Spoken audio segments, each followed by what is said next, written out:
जय हिंद दोस्तों। आशा करता हूँ आप लोग अच्छे होंगे। तो वीडियो में आगे बढ़ने से पहले बता दूं, अगर आप सिविल सर्विसेज के लिए प्रिपेयर करें, समग्र नाम से हमारी बैच है जिसमें हम सारे पीवाईक्यूज कवर करते हैं। ये सारे सब्जेक्ट्स में कवर्ड है, काफ़ी अच्छा फीडबैक है और ज़्यादा जानकारी के लिए नंबर है, यहाँ से आप ज़्यादा जानकारी ले सकते हैं। बहुत सारे क्वेश्चन आपको इस बैच से डायरेक्टली देखने को मिलेंगे हर एग्जाम में, क्योंकि जो अप्रोच है वो स्टूडेंट जानते होंगे जो बहुत पहले से जुड़े हुए हैं कि हम किस तरह से पीवाईक्यूज एनसीईआरटीज़ को कवर करते हैं। तो एनडीए के पेपर में एनालाइज कर रहे थे, इसमें हमने ज्योग्राफी हिस्ट्री को कवर किया है। नाउ इस वीडियो में हम पॉलिटी के कुछ शानदार सवाल देखेंगे। तो ये जो क्वेश्चन है वो पहला क्वेश्चन है। तो इसमें आप देखो क्या कह रहे हैं, कैग के बारे में पूछ रहे हैं और कॉन्स्टिट्यूशन के अकॉर्डिंग आपको बताना है। ये स्टेटमेंट पढ़ना बहुत ज़रूरी होता है। बहुत सारी ऐसी बातें हैं जो कॉन्स्टिट्यूशन के अकॉर्डिंग अगर ना हो, मान लो रिप्रेजेंटेशन ऑफ पीपल एक्ट से हो या कोई दूसरे लॉ से हो, कन्वेंशन से हो, तो उस चीज़ को हम यहाँ पे कंसिडर नहीं करते हैं। पहला कह रहे हैं कैग जो है वो प्रेसिडेंट के द्वारा अपॉइंट होते हैं। दूसरा कह रहे हैं एलिजिबल नहीं है फर्दर अपॉइंटमेंट के लिए अगर वो अपने ऑफिस को छोड़ देते हैं। तो तीसरा कह रहे हैं जो रिपोर्ट्स हैं कैग की relating to the accounts of union, ये प्राइम मिनिस्टर को सबमिट की जाएंगी। दोस्तों यूजुअली जो रिपोर्ट्स हैं वो प्राइम मिनिस्टर को नहीं, प्रेसिडेंट को सबमिट की जाती हैं। यहाँ पे ये आपके ऑप्शंस थे, तो तीसरा डेफिनेटली गलत है। और अगर तीसरा गलत है, अगर आप आर्टिकल 151 पढ़ोगे, इसके क्लॉज 1 में साफ तौर से लिखा है कि जो कैग है वो सबमिट करते हैं रिपोर्ट को relating to the account of the union to the president. ठीक है, ये प्रेसिडेंट को सबमिट करते हैं, राष्ट्रपति को सबमिट करते हैं। Who is constitutionally required to cause them to be laid before both house of parliament. ठीक है, तो ये बात भी यहाँ पे गलत है। हाउस ऑफ द पीपल की बात नहीं होती, बोथ हाउस ऑफ पार्लियामेंट की बात होती है। तो तीसरा अगर गलत है तो यहाँ अगर हम इसे हटाएं, थर्ड को, ये हट गया, ये हट गया, ये हट गया। Answer is option A 1 and 2 only. और अगर हम बाकी के देखें कि ये क्या कह रहे हैं, तो देख लेते हैं एक एक करके। पहला कह रहे हैं CAG shall be appointed by the president. ये बात सही है, केक जो है वो प्रेसिडेंट के द्वारा अपॉइंट होते हैं। दूसरा कह रहे हैं cake is not eligible for further office under the government of India after he sees the office. ये बात भी सही है। तो आंसर, ताकि ये इम्पार्शियलिटी बनी रहे, तो आंसर यहाँ पे ए होगा। ये पीवाईक्यू है, बहुत सारे क्वेश्चन केक पे पूछे गए। हमने बैच में काफ़ी सारा क्वेश्चन केक के ऊपर कवर किया है। ये आप देखो, केक के ऊपर तो बहुत पहले से क्वेश्चन पूछा जा रहा है। कुछ क्वेश्चंस मैं आपके सामने प्रस्तुत करना चाहता हूँ। हमने बॉडीज़ पे डिस्कशन किया था और इस पे अगर आप देखो कि क्या क्या क्वेश्चंस हैं। देखो पहला ये तो केक पे हमने काफ़ी सारा डिस्कशन किया था, देन इसमें बहुत सारे पीवाईक्यूज हैं कि जो रिपोर्ट है वो कौन देखता है ना, सबमिट कहाँ पे किनके द्वारा सबमिट किया जाता है। यहाँ पे आंसर आप देखो तो कमिटी ऑन पब्लिक अकाउंट्स है ना, यही स्क्रूटनाइज करती हैं केक की रिपोर्ट्स को। फिर पूछा गया था कि केक जो है वो ऑफिसर होते हैं पार्लियामेंट के, बट ये ऑफिस जो है प्रेसिडेंट के अंदर देखने को मिले। इस तरह के सवाल काफ़ी सारे हैं। अगर आप इन क्वेश्चन को कर लोगे तो ऐसे क्वेश्चन आप विद इन सेकेंड मार्क कर सकते हो। तो पीवाईक्यू से काफ़ी क्लैरिटी मिल जाती है। तो यहाँ क्वेश्चन में ही पूछ लिया गया था सिविल सर्विस में, कॉन्स्टिट्यूशन के अकॉर्डिंग ये ड्यूटी है प्रेसिडेंट की to be cause to be laid before the parliament. तो ये प्रेसिडेंट की ड्यूटी है ना।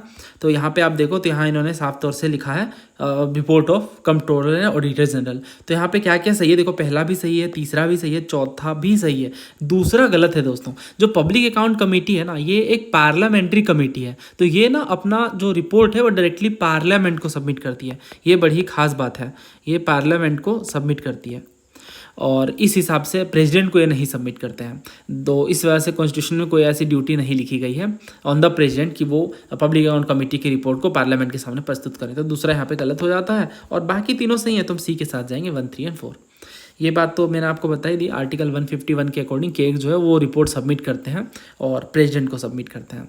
और जो national commission for schedule caste की रिपोर्ट है दोस्तों, ये आर्टिकल 338 के क्लोज 7 में मेंशन है। इसमें उन्होंने यही बताया है कि जो NCSC की जो रिपोर्ट है ये प्रेसिडेंट को सबमिट की जाती है और उस रिपोर्ट के अकॉर्डिंग प्रेसिडेंट क्या एक्शंस लिए जाने चाहिए उन पर डिस्कशन करते हैं। और यहाँ पे हमें तो गलत नहीं पूछा है, सही पूछा है। तो क्या क्या सही है, पहला, तीसरा और चौथा सही है। तो ऐसे पीवाईक्यू से आप इजीली क्वेश्चन सॉल्व कर सकते हैं। नेक्स्ट क्वेश्चन देखिए, तो इसमें कह रहे हैं कि क्या करेक्ट ऑप्शन है जिसमें सेरेमोनियल ओकेजन्स के लिए टेबल ऑफ प्रेसिडेंस की अप्रूवमेंट मिली है bye the president of India. और ये आपके ऑफिसेस हैं, vice president, governor with in their respective state, prime minister of India, speaker of the Lok Sabha. और ये ऑप्शंस हैं। मैं जूम आउट कर रहा हूँ, आप वीडियो पे पोस्ट करके अटेम्प्ट करिए। तो उम्मीद है आपने अटेम्प्ट किया होगा। देखिए ये क्वेश्चन रिसेंटली पूछा जा रहा है, बहुत सारे पेपर में पूछा गया है। जैसे अगर आप ये देखो तो इसमें उन्होंने पूछा था फंक्शनरीज देकर कि करेक्ट सीक्वेंस क्या है in the order of precedence. फिर आप देखो जम्मू कश्मीर पीसीएस 2022 में ही पूछा गया। इसके अलावा बहुत सारे सिविल सर्विस में ही पहले पूछा गया, 2003 में, 2000 में और 2004 में। तो लगातार 3 बार पूछा गया सिविल सर्विस में, 2000 में, 2003 और 2004 में। और पहले भी ऐसे क्वेश्चन बहुत पूछे गए हैं। तो ये समझना इसका मतलब बहुत ज़रूरी है, ये सिविल सर्विस में भी पूछा जा सकता है और स्टेट पीसीएस में तो पूछते ही हैं। तो सबसे पहले दोस्तों प्रेसिडेंट है, सबसे पहले प्रेसिडेंट ही होंगे ऑब्वियसली। सेकंड नंबर पे वाइस प्रेसिडेंट आते हैं, तो ये 2 तो याद रहेंगे ही। तीसरे नंबर पे प्राइम मिनिस्टर आते हैं, ये 3 तो बहुत आसान है। अब चौथे में अगर आप देखो तो स्टेट के अकॉर्डिंग, क्योंकि अभी हमने सेंटर के अकॉर्डिंग देखा तो प्रेसिडेंट है फर्स्ट नंबर पे। अगर हम स्टेट में देखें तो डेफिनेटली गवर्नर आएंगे, तो उसे हम 4th पोजीशन पे टेबल ऑफ प्रेसिडेंट्स में रखा गया है। तो गवर्नर आते हैं 4th में। 5th में कौन आते हैं, तो फॉर्मर प्रेसिडेंट आते हैं। अगेन यहाँ पे प्रेसिडेंट है फर्स्ट में, फिर 5th में आ गए फॉर्मर प्रेसिडेंट, भूतपूर्व राष्ट्रपति। फिर 5A है जिसमें डिप्टी प्राइम मिनिस्टर है ना, डिप्टी प्राइम मिनिस्टर है। देन इसके बाद 6 है जिसमें चीफ जस्टिस ऑफ इंडिया भी है और स्पीकर भी हैं, दोनों 6th पोजीशन पे, सेम पोजीशन पे। ये आपको याद रखना होगा, बहुत ज़्यादा जरूरी है। 6th पे है चीफ जस्टिस ऑफ इंडिया और स्पीकर, ये दोनों 6th में हैं। 7th में कौन है, तो मिनिस्टर्स जो है वो 7th में है। फिर 7th में ही चीफ मिनिस्टर भी हैं, तो यूनियन के कैबिनेट मिनिस्टर और चीफ मिनिस्टर सेम रैंक में 7th में। देन वाइस पर्सन है नीति आयोग के। फिर फॉर्मर प्राइम मिनिस्टर्स भी हैं, लीडर ऑफ अपोजिशन है राज्यसभा में, तो फॉर्मर प्राइम मिनिस्टर और leader of opposition Rajya Sabha same है, तो ये 7th में आते हैं। फिर 7A में कौन है, तो भारत रत्न के होल्डर्स। देन 8 में फिर एम्बेसडर हैं। देन 9th में जजेस हैं सुप्रीम कोर्ट के। तो 6th में चीफ जस्टिस ऑफ इंडिया है, बट 9th में है जजेस ऑफ सुप्रीम कोर्ट। ठीक है, तो ये 6 का ऑपोजिट 9 आप ऐसे ध्यान रख सकते हो। देन इसके बाद चेयरपर्सन है कुछ ऑफिसर्स के, यूपीएससी के, चीफ इलेक्शन कमिश्नर के, कैग के। तो कैग कहाँ पे, 9A में है। फिर डिप्टी चेयरमैन है राज्यसभा के। तो अब इस क्वेश्चन को देख लो, तो यहाँ पे क्या है, chief election commissioner, speaker of Lok Sabha और जजेस ऑफ सुप्रीम कोर्ट। तो चीफ इलेक्शन कमिश्नर 9A में है, स्पीकर 6th में है। 6th में एक और पद है, चीफ जस्टिस ऑफ इंडिया और स्पीकर ऑफ लोकसभा, दोनों 6th में ही हैं। तो स्पीकर भी हैं और चीफ जस्टिस ऑफ इंडिया भी हैं। और 9th में कौन है, जजेस हैं सुप्रीम कोर्ट के। 9th में कौन है, जजेस है सुप्रीम कोर्ट के। देन इसके बाद जजेस देखो यही पूछ लिया 9th में, और अटॉर्नी जनरल 11th में। तो इस तरह से आसानी से आप इसे अरेंज कर सकते हो, 2, 3, फिर 1 और 4। फिर यहाँ पे आप देखो चीफ इलेक्शन कमिश्नर, तो ये 9A में है। भारत रत्न डेकोरेशन के होल्डर 7A में है। अटॉर्नी जनरल 11th में है। और chief of staff holding rank of general, तो ये 12th में है। ठीक है, देन इसके बाद आप इस क्वेश्चन को देखो जो CDS में पूछा गया है। चीफ जस्टिस 6th में है। Governor with in their respective state, तो ये 4th में, क्योंकि 3rd तक हमने देखा प्रेसिडेंट है और 4th में आते हैं गवर्नर, है ना। 4th में आते हैं कौन, गवर्नर। और 5th में कौन आते हैं, तो 5th में आते हैं फॉर्मर प्रेसिडेंट। देन इसके बाद फॉर्मर प्रेसिडेंट है और डिप्टी प्राइम मिनिस्टर 5A में है। तो इस तरह से ये अरेंज हो जाएगा 2, 3, 4, 1। देन इसके बाद ये जो क्वेश्चन है इसमें इन्होंने कहा हाईएस्ट रैंक, तो हाईएस्ट रैंक तो ऑप्शन के अकॉर्डिंग अगर हम देखें तो फॉर्मर प्रेसिडेंट 5th में है। डिप्टी प्राइम मिनिस्टर आप अगर देखो तो यहाँ पे इन्होंने जो प्रेसिडेंट है, वाइस प्रेसिडेंट है, प्राइम मिनिस्टर है, फिर गवर्नर है, former president, deputy prime minister 5A में मेंशन कर रखा है। ठीक है, तो वो तो वैसे भी नहीं होना। देन इसके बाद फॉर्मर प्रेसिडेंट है, गवर्नर है, तो गवर्नर 4th में आते हैं, क्योंकि 3rd में हम देखते हैं प्राइम मिनिस्टर, नहीं 3rd में प्राइम मिनिस्टर देखते हैं हम, और उसके अकॉर्डिंग 4th में फिर गवर्नर आते हैं, है ना। फिर स्पीकर ऑफ लोकसभा, तो ये इनकी पोजीशन क्या है, स्पीकर की पोजीशन है 6th, स्पीकर की पोजीशन है 6th। फिर आप ये क्वेश्चन देखो, कैबिनेट सेक्रेटरी है, चीफ इलेक्शन कमिश्नर है, यूनियन कैबिनेट मिनिस्टर है और चीफ जस्टिस ऑफ इंडिया है। तो कैबिनेट सेक्रेटरी किस में है, कैबिनेट मिनिस्टर तो 7th में है ना। और 8th में एम्बेसडर है, 9th में जजेस हैं सुप्रीम कोर्ट के, 10th में आप देखो तो डिप्टी चेयरमैन है, और इसी में आप देखो तो बहुत सारे मेंबर्स भी है। 11 में हम देखते हैं कैबिनेट सेक्रेटरी है अटॉर्नी जनरल के साथ, है ना। तो कैबिनेट सेक्रेटरी 11 में है। चीफ इलेक्शन कमीशन किस में है, तो चीफ इलेक्शन कमिश्नर है 9A में, चीफ इलेक्शन कमिश्नर 9A में, है ना। ये रहे 9A में चीफ इलेक्शन कमिश्नर। इसके बाद क्या है, इन्होंने पूछा है यूनियन कैबिनेट मिनिस्टर, तो कैबिनेट मिनिस्टर तो हमने पढ़ा ही है, चीफ मिनिस्टर के साथ ही है, तो 7th में आएंगे। Then chief justice of India जो कि 6th में है। और 9th में कौन है, जजेस, तो सबसे पहले आता है 4, फिर आता है 3, फिर आता है 2, फिर आता है 1, तो ये सही क्रम है। फिर और भी बहुत सारे सवाल हैं दोस्तों, ये आप अटेम्प्ट कर लेना, PDF में शेयर कर दूंगा। तो ऐसे क्वेश्चन आप इजीली सॉल्व कर सकते हो। फिर अभी देख लेते हैं इसको, तो इसमें कह रहा है वाइस प्रेसिडेंट, तो वाइस प्रेसिडेंट किस में है, 2nd में है ना। प्रेसिडेंट के बाद वाइस प्रेसिडेंट आते हैं। Governor with in their respective state, तो ये आते हैं 3rd में। प्राइम मिनिस्टर आते हैं 4th में, नहीं ये उल्टा कह दिया मैंने, प्राइम मिनिस्टर आते हैं 3rd में और गवर्नर आते हैं 4th में। प्राइम मिनिस्टर आते हैं थर्ड में और गवर्नर आते हैं फोर्थ में। फिर स्पीकर ऑफ लोकसभा, तो लोकसभा के स्पीकर का क्या पोजीशनिंग है? स्पीकर के साथ एक और पद है, वो है चीफ जस्टिस का, जो कि सिक्स्थ में है। ये रहा स्पीकर और चीफ जस्टिस। ठीक है, तो अब तो बहुत आसान है इसे सॉल्व करना।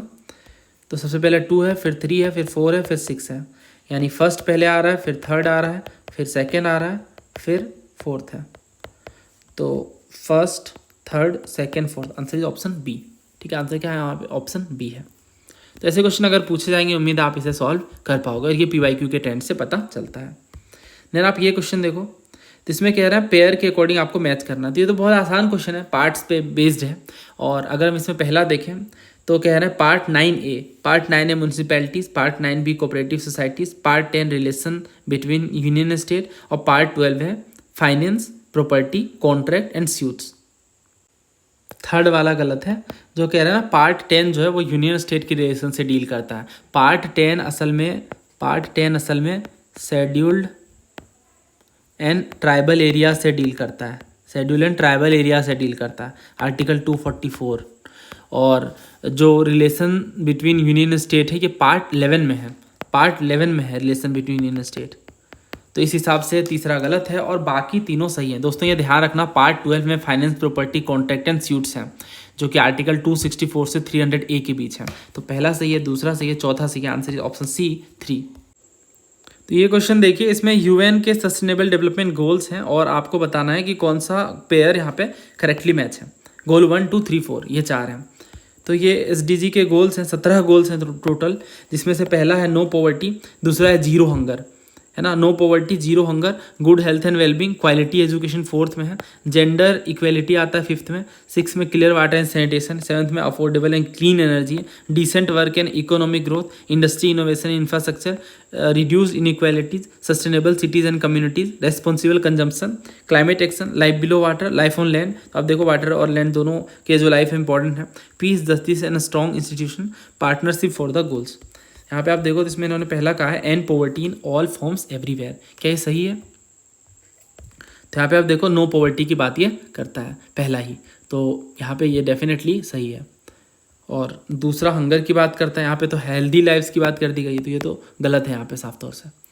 और इसके बाद तीसरा क्या है, एंश्योर क्वालिटी एजुकेशन, तो क्या ये सही है?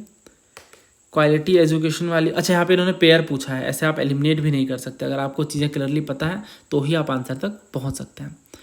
तो अगर हम यहाँ पे देखें तो ये तो गलत है ही। इसके बाद कह रहे हैं एंश्योर क्वालिटी एजुकेशन गोल 3 में, ये भी साफ तौर से गलत है। तीसरा में आप देखो तो गुड हेल्थ एंड वेलबींग की बात है, क्वालिटी एजुकेशन की बात तो फोर्थ में है। फिर ये कह रहा है अचीव जेंडर इक्वेलिटी, तो जेंडर इक्वेलिटी की बात फिफ्थ में देखने को मिलती है, यहाँ पे इन्होंने 4 में कह दिया है ना, यहाँ पे इन्होंने क्या कह दिया, 4 में कह दिया, तो ये भी गलत है।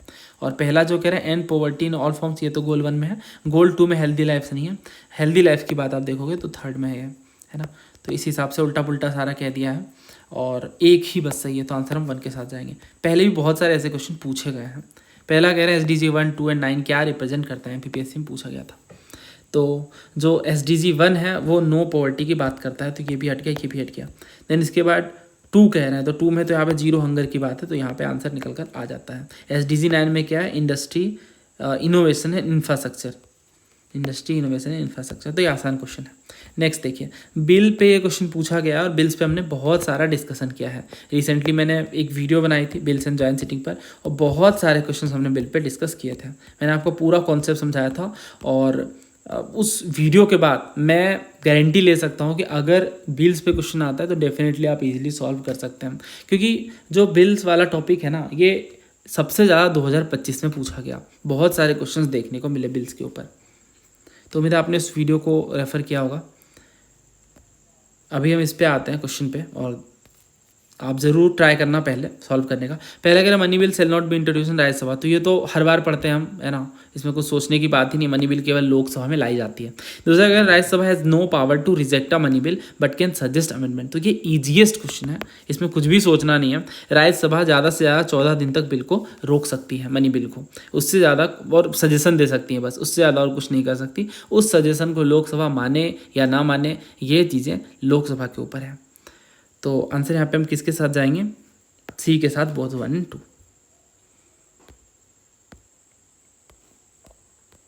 आगे बढ़ते हैं और ये क्वेश्चन आप देखो, इसमें क्या पूछ रहे हैं आपसे।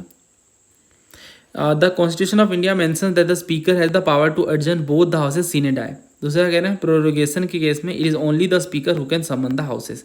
तो स्पीकर ही केवल हैं जो हाउसेज को समन कर सकते हैं प्रोरोगेशन में। तो क्या है यहाँ पे करेक्ट?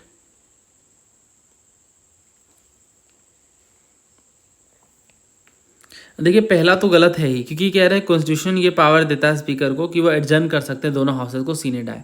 ये बात यहाँ पे साफ तौर से गलत है। और दूसरा कह रहे हैं प्रोरोगेशन के केस में केवल स्पीकर ही है जो सम्मन कर सकते हैं हाउसेज को। स्पीकर प्रिजाइड करते हैं only over the Lok Sabha not both houses. तो ये कह रहे हैं ना कि speaker has the power to adjourn both the houses, तो ये बात तो ऐसे ही गलत हो जा रही है। जो चेयरमैन है यानी जो वाइस प्रेसिडेंट है वो प्रिजाइड करते हैं ओवर द राज्यसभा। कॉन्स्टिट्यूशन में ये एक्सप्लिसिटली मेंशन भी नहीं है कि स्पीकर एडजर्न करेंगे हाउस को सीने डाए। ये पावर तो रूल्स ऑफ प्रोसीजर से आता है, तो ये तो वैसे भी गलत हो जाना है। और जब भी आप ये वर्ड देखो थोड़ा सा वहाँ पे आपको डाउट के साथ सोचना है। बहुत सारे ऐसे PYQs आप देखोगे आपको समझ आ जाएगा ये बात। और दूसरा कह रहे हैं इसके अलावा आप ये भी देखो कि स्पीकर जो राज्यसभा का एडजर्न नहीं करते। दो बातें यहाँ पे जो गलत है। दूसरा कह रहे हैं प्रोरोगेशन के केस में केवल स्पीकर ही है जो समन करते हैं। नहीं, अगर समनिंग की हम बात करें तो summoning parliament is power of the president under article 85 है ना। और ये होता है acting on the aid and advice of the council of ministers. Speaker के पास कोई पावर नहीं है कि पार्लियामेंट को समन करे। तो इस वजह से ये सेकंड भी गलत हो जाता है। यहाँ पे कह रहे हैं स्पीकर कर सकते हैं। और इसके बाद जो हाउस प्रोरोग होता है तो next session is summoned bye the president not by the speaker. Second यहाँ पे गलत है, तो आंसर यहाँ पे डी के साथ हम जाएंगे। ऐसे क्वेश्चन बहुत पूछे गए हैं पास्ट में। आप यहाँ पे देखो तो ये कह रहे हैं कि जो अच्छा हाँ एक चीज़ और बता दूँ, एडजर्नमेंट वाली जो बात है, एडजर्न है वो कौन करते हैं? स्पीकर करते हैं लोकसभा के केस में, और राज्यसभा के केस में चेयरमैन।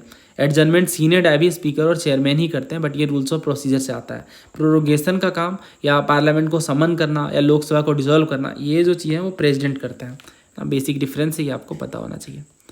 इसमें कह रहा है maximum gap between 2 session can not be more than 4 month. Presiding officer can call a sitting of the house at any time of the house has been adjourn sine die. तो इसमें क्या सही और क्या गलत है?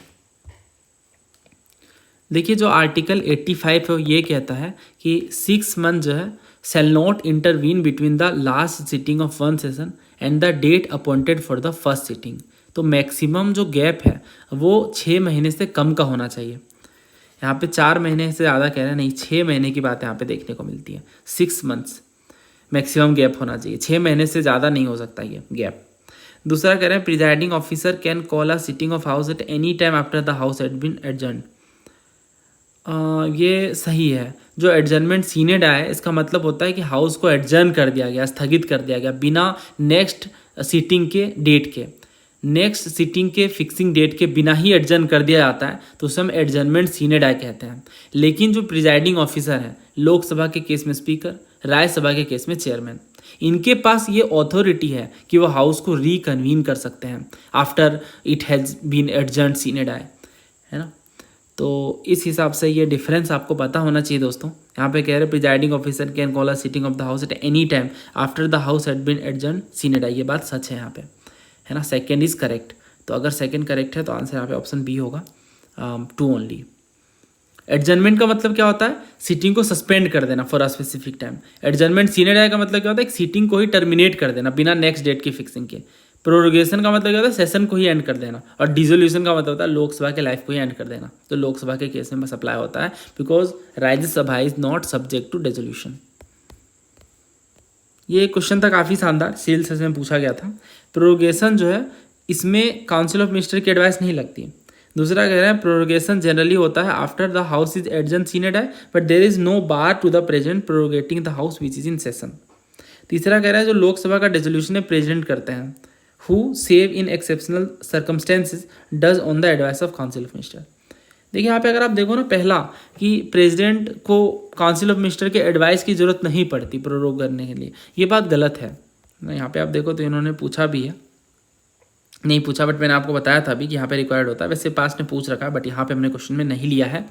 पहला एक्चुअली गलत है क्योंकि आर्टिकल 85 के क्लोज 2 में ये मेंशन है president prorogue the house of parliament, but under article 74 president acts on the aid and advice of council of minister.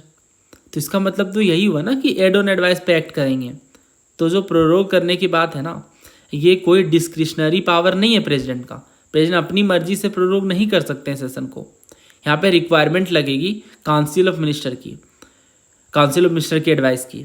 तो पहला गलत है। अगर आप पहला हटा दो तो ये भी हट जाता है, ये भी हट जाता है, बट हमें सेकंड भी चेक करना होगा कि कह रहे हैं ये जनरली तब होता है जब हाउस को एडजर्न कर जाता है सीने डे, मतलब बिना नेक्स्ट सिटिंग के फिक्स डेट के एडजर्न कर दिया जा रहा है, तो वो उस केस में प्रोरोग जनरली किया आता है। लेकिन कोई बार नहीं है, कोई ऐसा रिक्वायरमेंट नहीं है प्रेसिडेंट को कि वो जब सेशन में तभी वो प्रोरोग करेंगे, है ना। तो इस हिसाब से यहाँ पे थोड़ी पावर एक्स्ट्रा देखने को मिल रही है।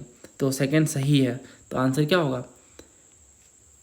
आंसर होगा 2 और 3। नॉर्मली क्या होता है, प्रिजाइडिंग ऑफिसर पहले एडजर्न कर देते हैं हाउस को,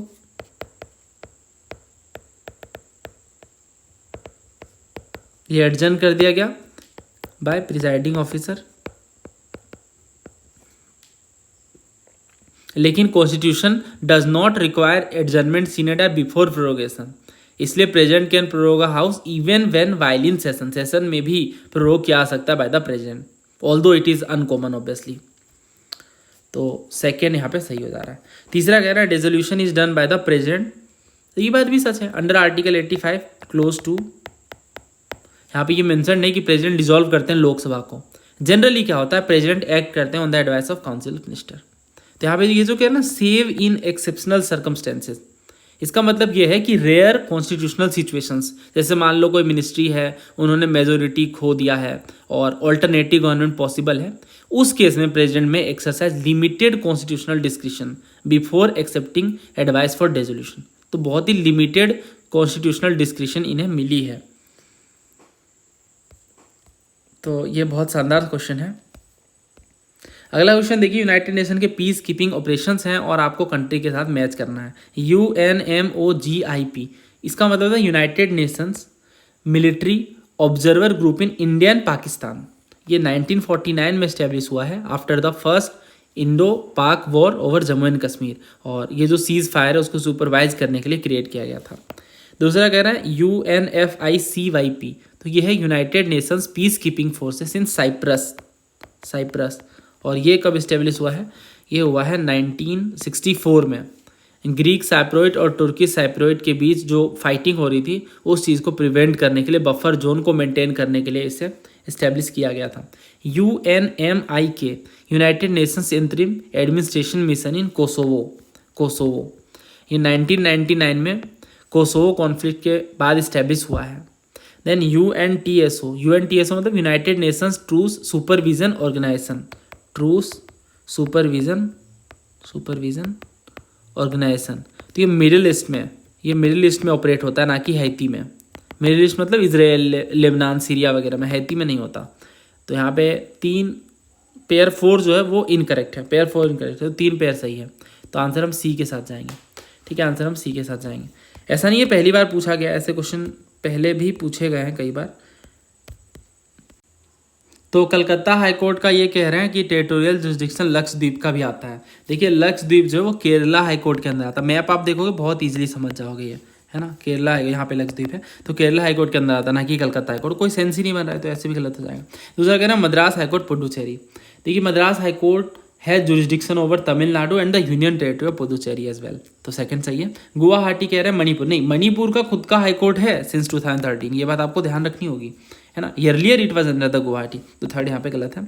केरला हाईकोर्ट का कह रहा है अंडमान एंड निकोबार, नहीं, अंडमान एंड निकोबार यहाँ पे है, तो ये तो कोलकाता हाईकोर्ट के जुरिस्डिक्शन में जाता है, तो चौथा भी यहाँ पे गलत है। तो आंसर क्या होगा? 2 पेयर सही है ना, 2 पेयर सही है। तो आंसर इज ऑप्शन 2 पेयर सही है, या फिर अच्छा ये भी गलत हो गया, हाँ एक ही पेयर सही है, तो हम ए के साथ जाएंगे, बस सेकेंड वाला सही है। ऐसे पहले बहुत बार पूछे गए हैं, लार्जेस्ट नंबर ऑफ स्टेट का जुरिस्डिक्शन किस हाई कोर्ट के पास आता है, इस तरह क्वेश्चन पहले पूछे गए हैं कई बार। तो इसका आंसर क्या होगा? ऑप्शन है हमारे पास गुवाहाटी, कलकत्ता हाई कोर्ट और high court of Kerala, high court of Bombay.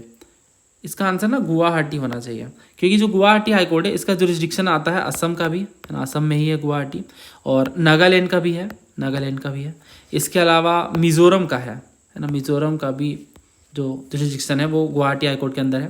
Then Arunachal का भी है, ठीक है, अरुणाचल प्रदेश। तो ये 4 स्टेट्स हैं, और ये हो गया 4 स्टेट्स हैं। देन कलकत्ता हाई कोर्ट में कौन कौन है, तो वेस्ट बंगाल में तो है ही कलकत्ता हाई कोर्ट का जुरिडिक्शन। अंडमान एंड निकोबार में है, तो एक स्टेट और एक यूनियन टेरिटरी है। देन केरला हाई कोर्ट में किनका जुरिडिक्शन, तो केरला का तो है ही, इसके अलावा लक्षद्वीप का है। तो यहाँ भी आप देखो तो एक स्टेट और एक union territory. Bombay high court का जुरिडिक्शन महाराष्ट्र का, गोवा का है ना, Dadra and Nagar Haveli and Daman and Diu. तो इस हिसाब से यहाँ पे ये 2 स्टेट और 2 यूनियन टेरिटरीज का जुरिडिक्शन देखने को मिलता है। तो कोई कन्फ्यूजन की बात नहीं होनी चाहिए। हाँ, यहाँ पे ऐसा हो सकता है कि क्योंकि यहाँ पे 2 स्टेट और 2 यूनियन टेरिटरीज हैं, जबकि गुवाहाटी में आप देखो तो 4 स्टेट्स हैं। बट स्पेसिफिकली पूछा largest number of state, union territory के बारे में नहीं पूछा है, तो हाईएस्ट यहाँ पे गुवाहाटी होना चाहिए।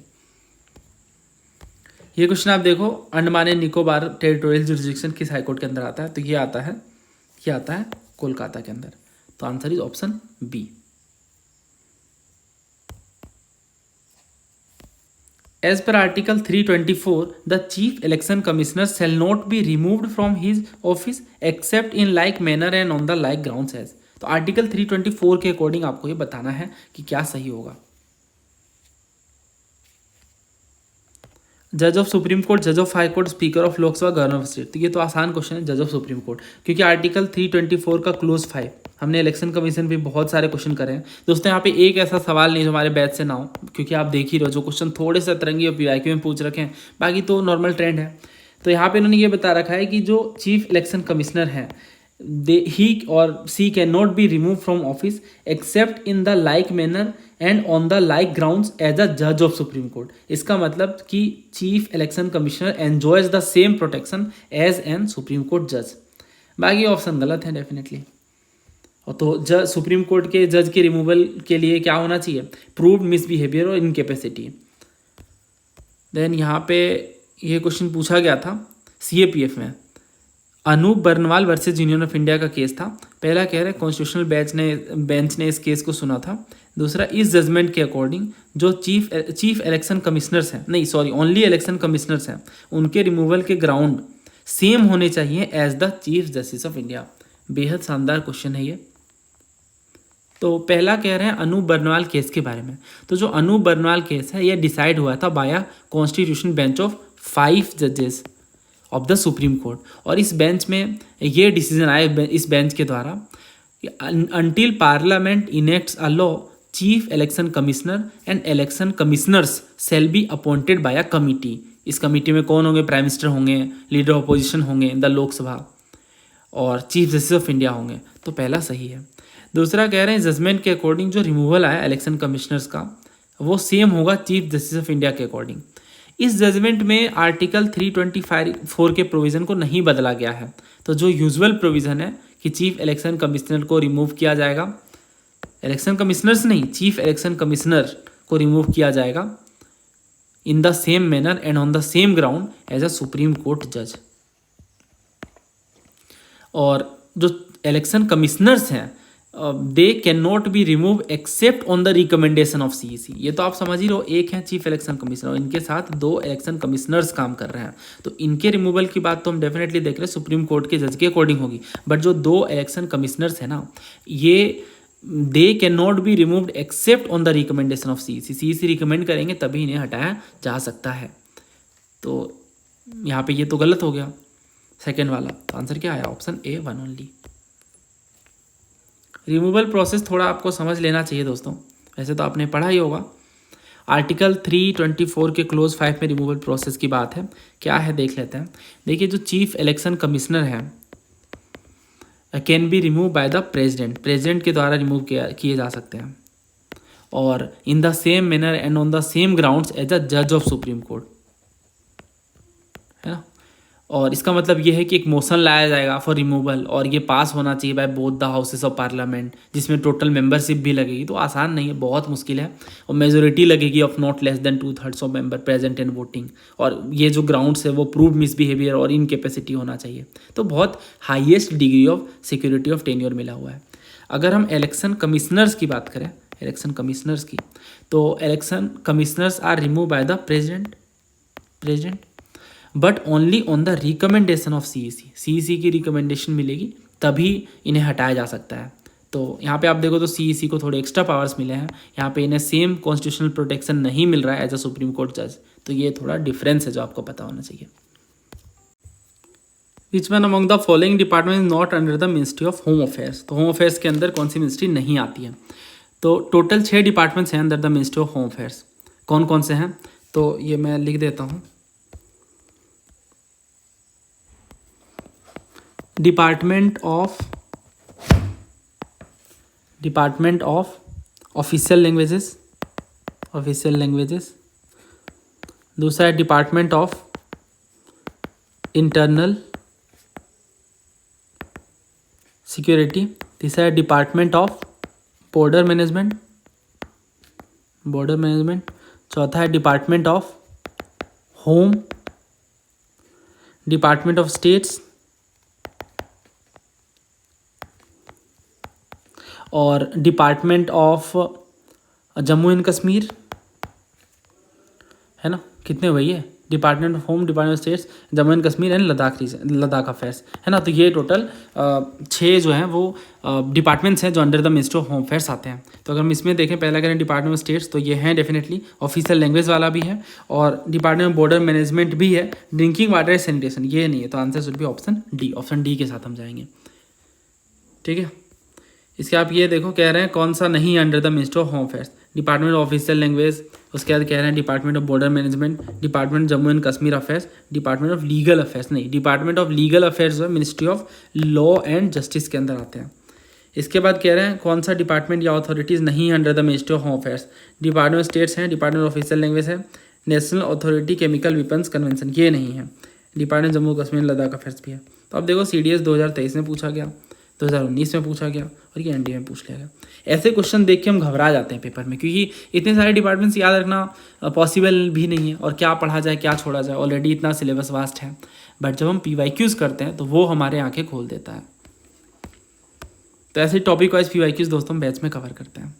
इसके बाद ये देखो आप, Atal Innovation Mission is set up by the, तो ये पूछा गया है सिविल सर्विस में, Atal Innovation Mission is set up by the. तो यहाँ पे किस बॉडी के अंदर ये सेटअप है? तो नीति आयोग के द्वारा। आंसर यहाँ पे C होगा। जो अटल इनोवेशन मिशन है ये 2016 में लॉन्च हुआ था, 2016 में ये लॉन्च हुआ था, और ये गवर्नमेंट ऑफ इंडिया का फ्लैगशिप इनिशिएटिव है, ताकि हम इनोवेशन को, एंटरप्रेन्योरशिप को, स्टार्टअप इकोसिस्टम को, इन चीज़ों को आगे बढ़ा सकें, और कहीं ना कहीं हमें बहुत सारा फ़ायदा भी मिला। तो इस हिसाब से अगर हम देखें तो आंसर हम B के साथ जाएंगे। तो ये कुछ सवाल थे दोस्तों पॉलिटी के, जो हमने बहुत आसानी से सॉल्व किए, PYQs की मदद ली हमने, और PYQs आप देख सकते हो काफ़ी सारे हैं, और PYQ का रेलेवेंस कभी नहीं कम होता है। तो जल्दी मिलेंगे हम नई वीडियो में। आप इस वीडियो के बारे में क्या सोचते हो कमेंट करके बता सकते हो। बाकी चीज़ें आप जानती हो किस तरह से प्रोसीड करना है। धन्यवाद, जय हिंद।